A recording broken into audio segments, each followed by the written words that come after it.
पंचम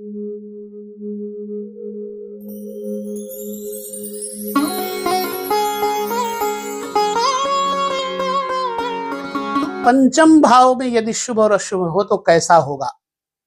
आपका चंद्रमा यदि पंचम में बैठा है तो अब आपको देखना है पंचम में शुभ है या अशुभ है। हम दोनों प्रकार के प्रतिफल आपके सामने कहने जा रहे हैं। मैंने बराबर एक लेखन प्रक्रिया तैयार की है, कहीं भूल न जाऊं विषय को, इसलिए। तो जातक अगर शुभ फल होगा चंद्रमा का, तो जातक श्रेष्ठ विद्वान होगा और तेजस्वी एवं विनम्र मेधावी व्यक्ति होगा। पंचम भाव विद्या है, पुत्र है, आंतरिक शक्तियों का, देवताओं का केंद्र है। जातक की चाल लयबद्ध होगी, मस्ती से चलने होगा और कोमल होगी। जातक की चाल लोच भरी होगी। सत्य पर चलने से जातक को आर्थिक स्थिति में बहुत बल प्राप्त होगा और मन की स्थिति और शांति दोनों ही प्राप्त होती है यदि सत्य बोलेगा तो। यह व्यक्ति स्वाभिमानी होने के कारण प्राणी राजा के सामने भी, यह व्यक्ति ऐसा प्राणी होता है जो सत्य बोलने के कारण, स्वाभिमानी होने के कारण किसी के सामने झुकता नहीं है और दयालु तथा न्यायप्रिय होता है। पुत्र सुख होगा जरूर, लेकिन कन्याएं ज्यादा होंगी। चंद्रमा शुभ है तो न्यायप्रिय, संतान को अच्छी तरह पालने से भाग्य चमकेगा। ऐसे जातक की पत्नी पति परायणा होती है और रूपवती, पर मान कोप आदि में चतुर होती है उसकी स्त्री। मतलब कोप करना, मान करना, अभिमान करना, पति को रिझाने में चतुर होती है। और ऐसे स्त्री के एक शास्त्र में तो लिखा है कि दोनों स्तनों के बीच में चिन्ह होता है, जिसका पंचम चंद्रमा बैठा हो उसके स्त्री के।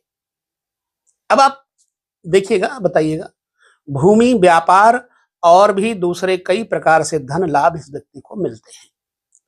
राज्य में मंत्री या उच्च अधिकारी बनता है ये व्यक्ति। ये जिसकी मदद पर आए तो उसे जिलाकर राजा बना दे और विजय दिला दे, और नाराज हो जाए तो। जातक यदि स्त्री देवता की उपासना करे, यानी कि फीमेल देवी देवता की उपासना करे, तो इस व्यक्ति की मनोकामना जल्दी पूर्ण होती है, जिसका चंद्रमा पंचम बैठा हुआ है। जैसे दुर्गा, सरस्वती, काली, भगवती, लक्ष्मी, तो जल्दी मनोकामना पूर्ण होती है। ये तो हो गया शुभ फल। अब अशुभ फल अगर है तो जातक के अंदर क्या होगा। पंचम भाव में चंद्रमा डर पैदा करेगा, भयभीत यानी डरपोक, कामुक बना देगा और रोगी बना देगा। व्यापार क्षेत्र में इसे अक्सर सफलता नहीं मिलती, अशुभ चंद्रमा होगा तो।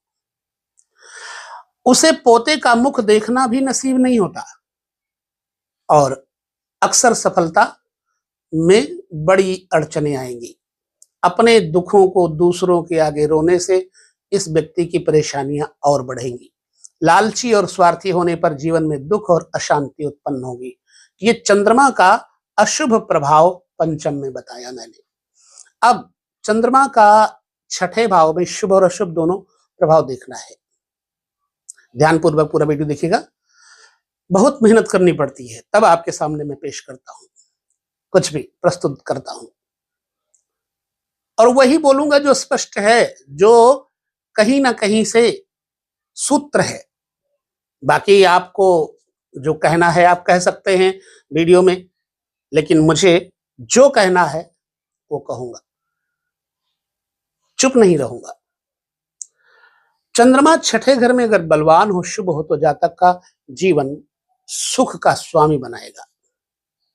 लंबी आयु वाला होगा, विद्या प्राप्त करेगा, सुख भी प्राप्त करेगा, लेकिन विद्या में, पढ़ाई में कई बार रुकावटें आएंगी, शारीरिक रोगों का कारण बन सकता है। ये व्यक्ति डरपोक नहीं होता, साहसी होता है, शूर होता है। चाहे ऐसे जातक के जीवन में शत्रु बहुत हो, पर वे जातक के प्रताप के सामने ठहर नहीं पाते। अगर चंद्रमा शुभ है तो इस व्यक्ति के सामने झुक जाते हैं। शत्रु या विरोधी बार बार उठकर भी हार मान लेते हैं और जातक को विजयी उसके शत्रु ही बना देते हैं। उसके वंश में से कोई विदेश में रहता है, जाता है। यदि जातक स्त्री हो तो ऐसे जातिका यानी जातक नर्स बनती है। अशुभ फल अगर है छठे घर में तो जातक को आंतरिक रोग होगा, कोई ना कोई, खास करके कफ और बलगम तथा बात रोग इसको लगा ही रहेगा। उसकी जठराग्नि और कामाग्नि तीव्र नहीं होती, यानी पाचन शक्ति तीव्र नहीं होती, काम शक्ति तीव्र नहीं होती। कर्म करने में वो आलसी रहता है और विधवा स्त्री से संभोग करता है, लेकिन स्त्रियों से उत्तम संबंध इसके नहीं होते हैं। सूत्र है ये। और उसे माता का सुख ना हो या उससे उत्तम व्यवहार नहीं होगा। माँ के साथ या तो अच्छा व्यवहार नहीं होगा या तो माँ का सुख नहीं होगा, दोनों में से एक बातें होंगी। जीवन में अपमान और गरीबी के कारण दुख भोगता है। पुत्र संतान कम होती है। मामा और मौसी को भी संतान सुख या संतान का अभाव गृहस्थ सुख नहीं के बराबर होता, क्योंकि छठा घर मामा और मौसी है, वो भी छोटे। माँ के घर से तीसरा घर पड़ता है, चौथा घर से तीसरा यानी छठा घर पड़ता है। राज्य में चोरी और बंधुओं के कारण इस व्यक्ति को धन हानि का सामना करना पड़ सकता है। छठे घर के चंद्रमा के बारे में शुभ और अशुभ दोनों बातें मैंने कही। अब आपके जीवन में शुभ चंद्रमा के लक्षण है या अशुभ के, ये आपको देखना है। सप्तम भाव, अच्छा ये अकाट्य या बिल्कुल सूत्र है, ये भी आपको बता देता हूं ज्योतिष के। सप्तम भाव में चंद्रमा हो तो जातक गंभीर पर मीठी वाणी और मीठी बुद्धि वाला होता है और धनी, निरोग और विख्यात होता है, प्रसिद्ध होता, फेम और नेम वाला होता है। उसकी पत्नी सुंदर होती है, वो भी उस सुंदर होता है और पत्नी भी सुंदर होती है और बड़ा परस्पर प्रेम रहता है पति पत्नी में। जातक के भाग्य स्त्री से या ससुराल से बढ़ता है। कईयों को देखा होगा ससुराल होते ही इनकी जिंदगी में माला माल हो जाते हैं। तीव्र काम इच्छा होती है। काम कला में ये बहुत कुशल होता है, यानी स्त्री को संतुष्ट करने में इस जातक की बराबरी चंद्रमा के कारण जल्दी कोई नहीं कर पाता।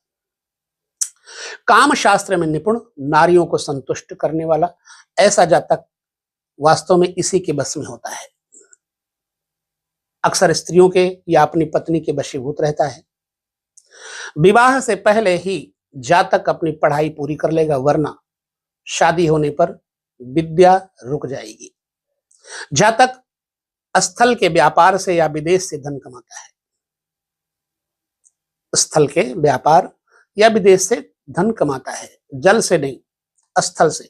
माल के खरीदने बेचने से समृद्ध बनता है या फिर कमीशन एजेंट या बीमा आदि के कार्यों से धन अर्जित करता है। उसकी काव्य शास्त्र और ज्योतिष में बड़ी रुचि होती है। ठीक है। अब अगर अशुभ है चंद्रमा सप्तम में, तो अशुभ चंद्रमा जातक शरीर से कमजोर कर देगा और ईर्ष्यालु बना देगा, घमंडी और विनयहीन हो जाता है। यदि चंद्रमा क्षीण हो जाए तो जातक की पत्नी रोगी ही बनी रहती है और जातक परिस्त्रीगामी भी हो जाता है। स्त्री लंपट होने के कारण उसे ग्रंथि रोग या शस्त्र आदि से चोट लगती है। यदि वो माता से झगड़ा करे तो उसके जीवन में दरिद्रता और दुख के पहाड़ टूट पड़ते हैं। यदि सप्तम घर में अशुभ चंद्रमा होगा तो यह प्रतिफल होगा। अष्टम घर के बारे में सॉरी, हरे कृष्ण, अष्टम घर के बारे में चर्चा कर लेते हैं, उसके बाद शायद इस वीडियो को हम विराम देकर के दूसरे वीडियो में फिर चर्चा और करेंगे। अष्टम घर में चंद्रमा शुभ होगा तो जातक को दान करने का, विनोदी स्वभाव करने का, तेजस्वी बुद्धिमान होने का और विद्वान होने का योग बना देता है। परदेश में जाता है, भ्रमण करता है, धनवान होता है, विवाह से या वसीयत आदि से उसको धन प्राप्त होता है, उसको विद्या या माता में से एक का ही सुख नसीब होगा अगर अष्टम स्थान में चंद्रमा बैठा है। ये भी बात सही है। वह धर्म, योगाभ्यास और अध्यात्म में विशेष रुचि रखता है। शुभ चंद्रमा, हालांकि अष्टम स्थान मार्ग का स्थान है, लेकिन चंद्रमा या कोई भी ग्रह शुभ भी होता है। जहां कर्क में चंद्रमा अपने स्थान पर है तो मार्केस नहीं बनेंगे, ठीक है। सूर्य यदि यहाँ के स्वामी है तो मार्केस नहीं बनेंगे, सूत्र है। अच्छा, अक्सर ये माना जाता है कि इस भाव में चंद्रमा अल्पायु बना देता है, ठीक है, पर ऐसा देखने में नहीं आता। यदि कृष्ण पक्ष में दिन का या शुक्ल पक्ष में रात्रि का जन्म हो तो चंद्रमा माता के समान अवश्य ही मनुष्य की रक्षा आयु की करता है।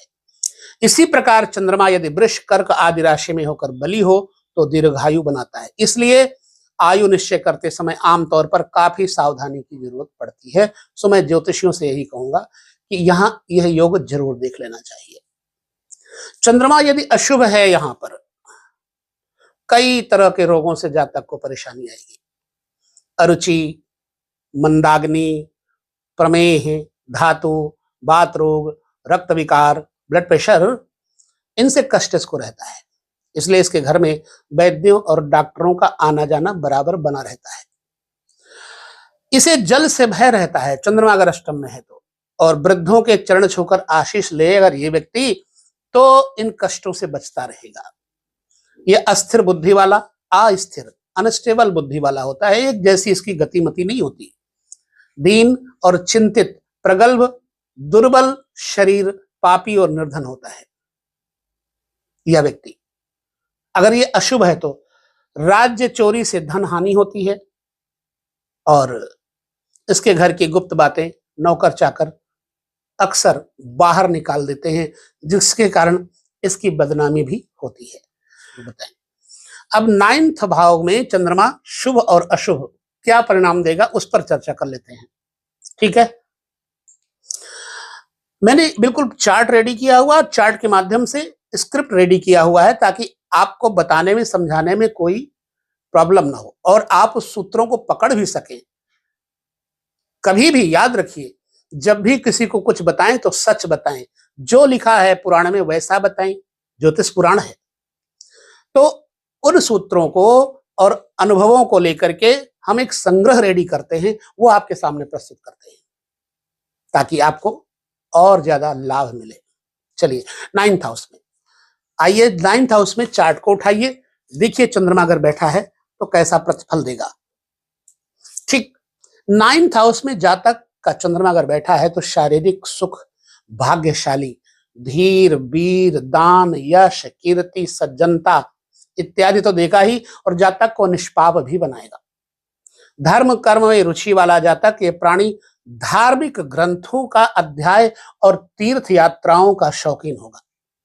देवता गुरु में श्रद्धा रखने वाला होता है। बहुत शास्त्र निपुण जातक होता है। जातक को कुटुंब, स्त्री और पुत्र आदि से सुख रहता है। यह व्यक्ति अपनी स्त्री को सुख और आराम देता है। वाहन सुख भी मिलता है, कार, मोटर, गाड़ी अच्छी। जनता के सुख के लिए कई कार्य करता है ये, इसलिए ये जनता में लोकप्रिय और वंदनीय हो जाता है। इसके शत्रु भी इसकी बड़ाई करते हैं। जवानी में उसका भाग्य चमकता है और जल यात्राएं खूब होती हैं। जातक का पिता दीर्घायु होता है। अगर अशुभ है तो क्या होगा? चंद्रमा क्षीण और क्रूर ग्रहों के प्रभाव में होगा तो जातक निर्धन होगा, निर्गुण होगा और मूर्ख तथा अभिमानी होगा, घमंडी होगा। कई स्त्रियों से शारीरिक संबंध रखने वाला होगा। चंद्रमा यदि 9वें भाव में अशुभ होगा तो 10वें भाव में चंद्रमा जातक को धर्मात्मा, सतोगुणी, संतोषी जो मिल गया उसमें संतोष, बुद्धिमान, पराक्रमी और कई कलाओं का ज्ञाता बनाता है। ऐसा व्यक्ति कई कार्यों को करने में कुशल होता है एक साथ, और परोपकारी स्वभाव का होता है जातक। भाई बंधुओं से सुख, ससुराल से धन प्राप्त करता है, इसको ससुराल से सुख प्राप्त होता है, धन प्राप्त होता है। विवाह के शुरू में पत्नी के मान मनोबल से ये प्रसन्न होता है। ठीक है, नए नए जातकों से, स्त्रियों से प्रेम करता है, ये थोड़ी गलत बात है, लेकिन अपने परिवार का पूरा ध्यान रखता है। और राज्य से धन, यश, सम्मान, सुख, मान लो आप नौकरी करते हैं तो आपको वहां से आपके लिए कुछ अच्छी चीजें उपहार स्वरूप सरकार से मिले। जातक हर जगह सफल और विजयी होता है। अगर दसम घर में शुभ है तो व्यापार से धन लाभ होता है, सरकारी नौकरी में विशेष रुचि और सफलता मिलती है, तबादला आदि होता रहता है, क्योंकि चंद्रमा अप डाउन होता रहता ना, नौकरी बदलती रहती है। अगर अशुभ होगा चंद्रमा तो बचपन में जातक को कष्ट होगा, जुकाम आदि से पीड़ित रहता है जातक, पढ़ाई में काफी बाधाएं आती हैं, इसलिए विद्या अधूरी छोड़नी पड़ जाती है। इसी तरह आजीविका में रुकावटें या तब्दीलियां बहुत आती रहती है। उसके ज्येष्ठ पुत्र से उत्तम संबंध यानी बड़े बेटे से अच्छे संबंध नहीं रहते। यह विधवा स्त्री से रमण करने के कारण जनता का विरोध सहन करना पड़ता है, बहुत अपकीर्ति और बदनामी होती है। किसी विधवा स्त्री से शारीरिक संबंध इसकी अपकीर्ति का कारण बनते हैं। एकादश भाव यानी 11वें भाव में चंद्रमा जातक को चतुर, मीठी वाणी से युक्त करता है, प्रताप, बल, धन और भाग्य देता है, अच्छे ऑफिसरों से मुलाकात करवाता है, अच्छे लोगों से जोड़ता है, कई शास्त्रों का ज्ञान होता है या फिर अनपढ़ भी होता है। जातक का भाग्य सदा ऊंचा रहता है, अनपढ़ हो तो भी घर में धन और लक्ष्मी की कमी नहीं होती इस व्यक्ति के। उसकी पत्नी और अन्य स्त्रियां उसके रूप यौवन पर मोहित होकर उसको अपना समर्पण और आनंद देती हैं। जातक पुत्रवान होता है और कन्याएं इसके घर में ज्यादा होती हैं। जीवन में मित्रों की मदद मिलती है, राज्य संबंध में प्रतिष्ठा, अधिकार की प्राप्ति, वाहन सुख इत्यादि का योग बनता है। और इसके घर में कई नौकर होते हैं और घर में मूल्यवान वस्तुएं भरी पड़ी होती है। भूमि से गड़े धन की प्राप्ति इस व्यक्ति को होती है, परोपकारी होता है यह व्यक्ति और जनमानस में सफल, जनता से बहुत प्यार प्राप्त करता है, इसलिए इस व्यक्ति की लोकप्रियता बढ़ जाती है। 11वें घर में अगर शुभ है चंद्रमा तो यह प्रतिफल होता है। अशुभ है तो जातक मूर्ख होगा, अज्ञानी और रोगी होगा। जातक में संभोग शक्ति कम होती है, ऐसे जातक अपनी माता के साथ नहीं रह पाते ज्यादा देर। एक हो तो दूसरा नहीं होता, माँ होगी तो बेटा नहीं होगा, बेटा होगा तो माँ नहीं होगी, एक ही घर में रह पाएगा। माँ की सेहत कमजोर रहती है क्योंकि 11वां घर माँ के घर से अष्टम घर पड़ता है और 11वें घर में चंद्रमा माँ के स्वास्थ्य के लिए खराब होता है। द्वादश भाव में चंद्रमा शुभ और अशुभ दोनों की चर्चा करेंगे। द्वादश भाव क्षय है, खर्च है, व्यय है और पत्नी के बेड सुख का दर्शन कराता है। जातक शील स्वभाव का उत्तम आचरण वाला होता है। भूख इससे जातक को बहुत लगती 12वें घर में चंद्रमा से, इसलिए खाने का शौकीन होता है। विद्वान, दयालु, योग्य खर्चा करेगा, मितव्ययी होगा और सदव्ययी होगा। यज्ञ में, दान में, धर्म में खर्च करना सदव्यय मितव्यय है। जातक का धन मंगल कार्यों में खर्च होता है। स्कूल, मंदिर, धर्मशाला आदि बनवाता है जातक। विदेश भ्रमण भी करवाता है चंद्रमा जातक को और उसे मृत्यु के बाद स्वर्ग प्राप्त करवाता है चंद्रमा। अशुभ फल अगर है तो जातक शरीर से दुर्बल और रोगी होगा।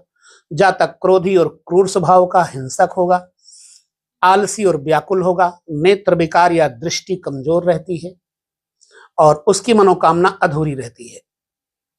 रात को अच्छी नींद भी नसीब नहीं होती ऐसे जातक को। शत्रु भय या विरोधियों से पराजित होता है।